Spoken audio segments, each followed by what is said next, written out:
Assalamu alaikum, dear students. I'm your tutor, Dr. Muhammad Wajid Raza, and today we are going to discuss Introduction to Income Statement.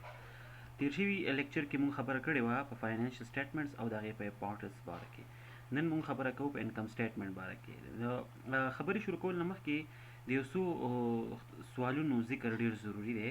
آیا چېرته ستاسو ذهن ته راغلی ده چې کومه یو کمپني زیاته ګټه کړې ده؟ پیپسي، کوکا کولا، ټویوټا که هونډا که جی ایس کے که گیټس که ایبټ، یا کمی کمپنی ایکسپنسز زیات دي، یا د کمی کمپنی ټیکسز زیات پې کړي دي، یا کمی کمپنی ډیویډنډ زیات پې کړی دی، یا په دې کمپنیانو کې کومه کمپنی انټرسټ زیات پې کوي. د دې کوېسچنز د انسرز لپاره ضروری ده چې موږ ته انکم سټیټمنټ باره کې معلومات وي، ځکه چې د دې ټولو خبرو جواب د کمپنی په انکم سټیټمنټ کې موجود وي. نن زموږ د لیکچر ټاپک هم په انکم سټیټمنټ باندې په ډیټیل سره بحث کول دي. د نننی پریزنټیشن کې به زه کوشش کوم چې زه کور کړم د انکم سټیټمنټ ډیفینیشن، بیا بیسیک ایکویشن چې د کم تحت انکم سټیټمنټ کار کوي، د انکم سټیټمنټ آبجیکټیو صحیح او په انکم سټیټمنټ کې مین کمپوننټ صحیح. مین کمپوننټس نه زما مراد چې په انکم سټیټمنټ کې څو حصې او په دې کې موږ کم انفارمیشن ورکوو. که انکم سټیټمنټ موږ ډیفاین کوو نو داسې موږ په ډېرو طریقو ډیفاین کولی شو، خو که په ساده پښتو کې زه د انکم سټیټمنټ خبره وکړم نو دا یو پیج کاغذ دی چې دا موږ ته معلومات راکوي د یو کمپنۍ باره کې چې د کمپنۍ په یو خاص پیریډ اف ټایم کې ریونیو څومره وه، د هغې ایکسپنسز څومره وو او د هغې نیټ پروفیټ څومره وو. که تاسو وګورئ د انکم سټیټمنټ ډیفینیشن ما لیکلی دی. د انکم سټیټمنټ is one of a company's core financial statements that shows their profit and loss. income statement ته مونږه profit and loss statement هم ویلی شو. دویم کوېسچن دا راځي چې انکم سټیټمنټ به یو کمپني په څومره وخت بعد شایع کوي. نو فریکوینسي اف پبلیکیشن د انکم سټیټمنټ ډیپینډ کوي. دا 12 میاشتې بعد هم کیدی شي، کوارټرلی بیسس باندې هم کیدی شي او په سیمی انوال بیسس باندې هم کیدی شي. بیا د کې غټه خبره دا ده چې موږ وویل چې انکم سټیټمنټ موږ ته شو کوي چې یو کمپنۍ نیټ انکم څومره کړی دی. نو سوال دا پیدا کیږي چې نیټ انکم به موږ څنګه کیلکولیټ کوو. نو کله چې هم تاسو د یو کمپنۍ نیټ انکم کیلکولیټ کوئ نو د هغه کمپنۍ ټوټل ریونیو به راواخلئ او هم د هغه کمپنۍ ټوټل ایکسپنسز به ماینس کوئ، نو د دې نه تاسو ته نیټ انکم میلاو شي. ایکسپنسز څه دي، ریونیو څه ده، دا به د راتلونکي سلایډس کې موږ ډسکس کوو. دریم اهم سوال دا راځي چې یاره انکم سټیټمنټ استعمال څوک کولی شي. نو چونکې انکم سټیټمنټ ډېر اهم معلومات موږ ته راکوي، په دې کې د کمپنۍ ریونیو او ټوټل ایکسپنسز او د ګټې د تاوان پته لګي. د دې وجې نه چې څومره انویسټرز دي یا عام خلک دی یا کمپنیانې دي یا بینکس دي یا ایون ګورنمنټ ایجنسیز دي، ټیکسیشن والے دي، انټرنل بورډ اف ریونیو والے دي، دې ټولو ته د انکم سټیټمنټ ضرورت پریوزي او دوی په وختن د مختلفو کمپنیانو انکم سټیټمنټس راخلي او د هغې نه هغو ته اندازه کیږي چې د یو کمپنۍ ګټه څومره ده او تاوان څومره دی. خو دا یاد ساتئ انکم سټیټمنټ چې کله هم وي هغه د یو خاص پیریډ اف ټایم دپاره وي. که د 2019 انکم سټیټمنټ موږ راواخلو نو هغه کې به صرف د 2019 ریونیو او ایکسپنسز ذکر شوی وي، د نورو کلونو د دې سره څه تعلق بیا نه وي. د نورو کلونو دپاره به هم د هغه کال خپل انکم سټیټمنټ ډاونلوډ کول غواړي. اوس که موږ د اکاونټینګ سایکل خبره وکړو او بیا تپوس وکړو چې په د اکاونټینګ سایکل کې انکم سټیټمنټ کوم ځای راځي، نو موږ په اکاونټینګ په کلاسز کې د اکاونټینګ سایکل مختلف سټیپس ویلي دي چې په هغې کې شپږم نمبر سټیپ فاینانشل سټیټمنټس جوړول دي. فاینانشل سټیټمنټس په 15 قسمو باندې دي او په هغه 15 فاینانشل سټیټمنټس کې لاونی سټیټمنټ چې کله کمپنیانې جوړوي نو هغه ټول انکم سټیټمنټ جوړوي. ستاسو د ټولو لپاره دا ډېره ضروري ده چې دا یاد وساتئ چې د فاینانشل سټیټمنټ 15 قسمه دي، خو دا هرګز داسې نه دي چې کوم یو تاسو لاول جوړ کړئ، بلکې همیشه لپاره اول چې کله سټیټمنټس جوړېږي نو په دې کې لاونی سټیټمنټ انکم سټیټمنټ جوړېږي. بیا د انکم سټیټمنټ آبجیکټیو څه دی؟ نو څنګه چې موږ په تیر شوي سلایډس کې ویل چې انکم سټیټمنټ موږ ته معلومات راکوي د یو کمپنۍ د ریونیو باره کې او د هغې د اخراجاتو باره کې، نو انکم سټیټمنټ موږ ته د مختلفو سوالونو جواب راکوي چې په هغه کې اهم سوالات دا راځي چې یو کمپنۍ په یو خاص ټایم کې څومره ریونیو جنریټ کړې ده، دوی په مارکیټینګ باندې څومره خرچې کړي دي، دوی په اډمنسټریشن باندې څومره خرچې کړي دي او دوی د خپل پروډکټ په جوړولو باندې څومره خرچې کړي دي. د دې نه علاوه دا موږ ته دا معلومات هم راکوي چې د یو کمپنۍ په یو خاص پیریډ اف ټایم کې ټیکسز څومره پې کړي دي، دوی ډیویډنډ څومره پې کړی دی یا د دوی چې کوم د انټرسټ څومره پې کړی دی، او په اخره کې چې په یو خاص پیریډ اف ټایم کې یو کمپنۍ ګټه کړې ده که تاوان یې کړی دی. دې ټولو جواب موږ ته د انکم سټیټمنټ نه میلاویږي. دلته مونږ لیکلي دي چې دا مونږ ته د مارکیټینګ ایکسپنسز او د ایڈمنسټریټیو ایکسپنسز باره کې هم معلومات راکوي. دا یاد ساتئ چې مارکیټینګ ایکسپنسز او ایڈمنسټریټیو ایکسپنسز مونږ په وړو کیټګریز کې ډیوایډ کولی شو. هغه په مونږ په راتلونکي سلایډز کې وګورو چې مارکیټینګ ایکسپنس کې کم کم ایکسپنس راځي یا په ایڈمنسټریشن ایکسپنسز کې کم کم ایکسپنسز راځي. بل اهم سوال دا راځي چې انکم سټیټمنټ که یو پیج سټیټمنټ دی نو په دې کې اهم کمپوننټس دي، مطلب د دې څو حصې دي. نو په انکم سټیټمنټ کې بیسیکلی درې حصې مونږه ټارګټ کوو. لومړی اهم حصه د دیو دا چې یاره په دې کې به تاسو هیډینګ لیکئ. سوري، د انکم سټیټمنټ دوه مین حصې، یو د دې هیډینګ دی او بل د دې مین باډي ده. په هیډینګ کې به مونږ ډېر زیات خیال ساتو چې مونږ درې شیزونو باره کې ذکر وکړو. د کمې کمپنۍ انکم سټیټمنټ دی او د دې سټیټمنټ نوم څه دی او بل دا د کم وخت لپاره دی. بیا به په دویمه حصه کې مونږ د مین باډي جوړو. په مین باډي کې به مونږ د دغه کمپنۍ ریونیو ذکر کوو، د هغې ایکسپنسز به ذکر کوو او بیا به د هغې نه مونږ ته د نیټ انکم پته لګي.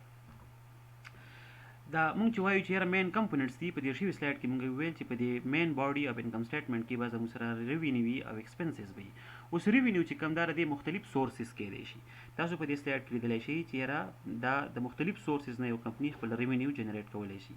هغې کې دا هم کېدی شي چې یاره دا سروسز ورکوي، یو پروډکټ خرڅوي، دې چېرته انویسټمنټ کړی په هغې باندې دی سود ګټي، یا دې سره چېرته ایکسټرا ځمکه یا ځای یا ګودام وي هغه په کرایي باندې ورکړي، یا د لایسنسز وکړي، یا د خپل ایډورټایزمنټ لپاره د سپیس جوړ کړی هغه خرڅ کړي، یا د خپل برانډ نیم چې کوم دی دا مخکې خلکو ته لایسنس ورکړي. د دې ټولو نه یو کمپنۍ ریونیو جنریټ کولی شي.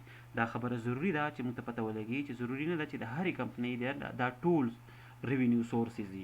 داسې هم کېدای شي چې یو کمپنۍ صرف او صرف د یو ځای نه ریونیو جنریټ کوي، لکه مطلب سیلینګ ا پروډکټ، یا داسې هم کېدای شي چې یو کمپنۍ د دوو یا د دریو نه سورسز نه خپل ریونیو جنریټ کوي. دا هرګز نه ضروري چې دا ټول سورسز دي د یو کمپنۍ. بیا داسې که ایکسپنسز ته موږ وګورو نو ایکسپنسز هم په مختلف حصو کې موږ ډیوایډ کولی شو. په چې کوم کې لومړی دی کاسټ اف ګوډ سولډ. کاسټ اف ګوډ سولډ یو ډېر اهم ایکسپنس دی او دا هغه چا یي چې څوک خپل پروډکټ جوړوي یا مرچنډایزینګ بزنس کوي. چې کوم بزنسز سروسز ورکوي د هغو اکثر کاسټ اف ګوډ سولډ دی. کاسټ اف ګوډ سولډ نه مطلب دا دی چې کوم پروډکټ تاسو جوړ کړي دي یا کوم تیار پروډکټ تاسو اخیستی دی او مخکې خرڅوئ، په هغې چې خپله کومه خرچه راغلې ده هغې ته به کاسټ اف ګوډ سولډ وایي. د دې نه علاوه د کمپنیانو اهم ایکسپنسز کې ایډورټایزمنټ ایکسپنس راځي، سیلریز راځي، رینټ دي، یوټیلیټیز دي، انشورنس، لیګل فیس، اکاونټینګ فیس، سپلایز، ټیکسز، انټرسټ، پیټي کیش او د دې نه علاوه نور واړه بیلونه یا کوم سپلیمنټري ایکسپنسز دي هغه ټول تاسو دې کې به خامخا ایډ کولی شئ. یاد ساتئ چې تاسو خپل انکم سټیټمنټ کسټمایز کولی شئ. بعضې نوې کمپنیانې دي چې هغه صرف غټ ایکسپنسز راواخلي او هغه په خپل انکم سټیټمنټ کې منشن کړي، او واړه ایکسپنسز چې کوم د هغو ذکر په انکم سټیټمنټ کې د ځان نه هیډینګ لاندې نه کوي، بلکې ټول راواخلي او یو مین هیډ کې جوړ کړي. خو دا په تاسو ډیپینډ کوي. تاسو دا واړه هیډ ځان له هم لیکلی شئ او دې نه یو مین هیډینګز هم جوړولی شئ. اوس دې سلایډ کې زه تاسو ته دا شو کول غواړم چې د انکم سټیټمنټ شکل څنګه وي، دا به موږ جوړو څنګه. فار ایگزامپل موږ په دې سلایډ کې د یو کمپنۍ د یو کمپنۍ دپاره انکم سټیټمنټ جوړو. د هغه کمپنۍ نوم دی جواد انکارپوریشن. تاسو کتلی شئ د انکم سټیټمنټ کې دوه حصې دي. لومړنۍ حصه د دې هیډینګ ده چې په کوم کې موږ دا درې شیزونه منشن کړي دي، چې هغې لول د کمپنۍ نوم جواد انکارپوریشن دی، بیا د سټیټمنټ نوم څه دی، د سټیټمنټ نوم انکم سټیټمنټ دی، او بیا دریم کې دا د کم ټایم پیریډ دپاره دی. نو په دې کې موږ دا لیکلی دی چې دا انکم سټیټمنټ د جنوري 2019 نه د ډسمبر 2019 پورې دی. بیا لاندې که تاسو وګورئ دا د انکم سټیټمنټ مین باډي ده چې په کوم کې موږ ذکر کړی دی چې د دې کمپنۍ ریونیو سورسز څه دي او د دې ایکسپنسز څه دي. نو که دلته موږ وګورو نو د دې کمپنۍ ریونیو چې کوم ده دا د درې مین هیډینګز نه راځي. لومړی هیډینګ دی سیلز. د کمپنۍ که څه سیلز کړي نو هغه موږ لیکلي دي. بیا د کمپنۍ که چېرته انویسټمنټ کړی په هغه باندې دي انټرسټ ګټلی نو د انټرسټ نه دلته ریونیو راغلې ده. او دریم سورس دلته موږ گینز آن سیلز آف ایسټس هم اچولې ده. دا یاد ساتئ ضروري نه ده چې ریونیو د دریو هیډینګز نه راشي، دا د یو هیډ نه هم کیدی شي او د 5 یا د 10 هیډینګز نه هم کیدی شي. چې د کوم ځای نه هم یو کمپنۍ خپل ریونیو جنریټ کوي هغه ټول به تاسو دلته منشن کوئ. کله چې دا درې هیډینګز موږ دلته ایډ کړه نو دې نه ټوټل ریونیو د کمپنۍ راغله 1,80,000. دویم سټپ کې بیا موږ څه چل کوو چې د ټوټل ریونیو نه به موږ CGS ماینس کوو. CGS مطلب کاسټ اف ګوډ سولډ. د دې کمپنۍ کاسټ اف ګوډ سولډ 60,000 دی. نو کله چې د ټوټل ریونیو نه موږ CGS ماینس کوو نو دې نه به ګراس پروفیټ جوړ شي. ګراس پروفیټ دې ته ځکه وایي چې د دې نه موږ صرف خپله اوریجنل خرچه ماینس کړې ده او نور ایکسپنسز لا د دې نه نه دي منفي شوي. د ګراس پرافټ نه بعد بیا مونږه اډمنسټریټیو او مارکیټینګ ایکسپنسز چې څومره شوي که په هغه کې سیلریز وي که په کې ټلیفون بل وي که په ایډورټایزمنټ خرچي که د ټرانسپورټ خرچي یا د مارکیټینګ او ایډمنسټریشن سره ریلیټډ څومره هم خرچي هغه ټول یې به مونږ د دې نه ماینس کړو. نو دا کله تاسو ګورئ نو د سیلریز دي ټلیفون دي ایډورټایزمنټ دي ټرانسپورټ دی دا ټول چې راجمع کړو نو د ټوټل مارکیټینګ او ایډمنسټریشن ایکسپنسز زموږ سره 19000 جوړ شوي دي. دا 19000 به موږ راواخلو او د ګراس پرافټ نه به ماینس کړو نو زموږ سره انکم بیفور انټرست اینڈ ټیکس راغی 1,01,000. دې ته انکم بیفور انټرست اینڈ ټیکس ځکه وایي چې د ریونیو نه مونږ له کاسټ اف ګوډ سولډ ماینس کو بیا هم ته مارکیټینګ او ایډمنسټریټیو ایکسپنسز ماینس کړو. دا تقریبا زموږ سره پروفیټ یا انکم راغی خو دا داسې انکم دی چې د دې نه له انټرست او ټیکس نه دی پی شوي. نو په لومړني سټپ کې به د دې نه مونږ انټرست ایکسپنسز هم پی کړو. نو چې کله انټرست ایکسپنس مونږ 3000 اخیستلي دا ته مونږ پی کړه نو مونږ سره اوس راغی انکم بیفور ټیکس هغه دی 98,000 او د اخر کې به مونږه کدی کمپنی انکم ټیکس پی کړی هغه هم پی کو نو مونږ ته به نیټ پروفیټ پاتې شي 78,000. تاسو د کې ډیر خیال ساتئ چې هیډینګز تاسو چرته غلط نشي ځکه چې هیډینګ د هر یو فاینانس سټیټمنټ ډیر امپورټنت کمپوننت دی. بیا تاسو کته شي چې ما د خی سایت ته لیکلي دي چې all sources of revenue must be mentioned here چې څومره د ریونیو سورسز دي په کار د جګه مونږ په دې بر ریونیو سیکشن کې منشن کو. او دلته انټرست ایکسپنس ما 3000 غستل دی خو جست یو ایگزامپل دی. یاد ساتئ په کمپنیانو باندې ټیکس تقریبا د 35 نه 40% پورې لګي. د دې که تاسو پریکټس کوئ نو ضروری ده چې یا خو تاسو یو فیک ډیټا واخلئ هایپوتیټیکل ډیټا واخلئ او د هغه ډیټا نه ځان له انکم سټیټمنټ جوړ کړئ. او کوم چې زموږ د کلاس سټوډنټس دي هغه خپل پروجیکټ جوړ کړی دی او پروجیکټ کې هغه جنرل لیجر او ټرایل بیلنس جوړ کړی دي او ایڈجسټډ ټرایل بیلنس هم جوړ شوی دی. تاسو د ایڈجسټډ ټرایل بیلنس نه ډایرکټ ویلیوز راغستی شي خپل انکم سټیټمنټ ته جوړولای شي. Thank you so much. که تاسو څه قسم کوېسچنز هم وي نو په دې ایمیل اډرس زموږ سره رابطه کولی شئ. دا ویډیو به په ایکسل چینل باندې هم اپلوډ کیږي. د ایکسل چینل د یوټیوب چینل نوم دی ایکسل وذ شام. د هغې لینک به تاسو سره شیر کوم په هغې باندې هم تاسو دا ویډیو کتلی شئ. یاد ساتئ چې انکم سټیټمنټ کله هم جوړوئ نو د هغې شی بالکل داسې پکار دی څنګه چې په دې سلایډ کې ما شو کړی دی. که تاسو د ایکسپنسز والا سایډ ته وګورئ د ایکسپنسز ټوټل مونږ لږ شانتې ګسې لاسته لیکلي دي او دا ټول هم جمع کړي دي د 19000 جوړ شوی دی.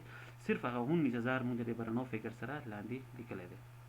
امید لرم تاسو ته به د دې ویډیو نه انکم سټیټمنټ باره کې معلومات حاصل شوي. تھینک یو سو مچ.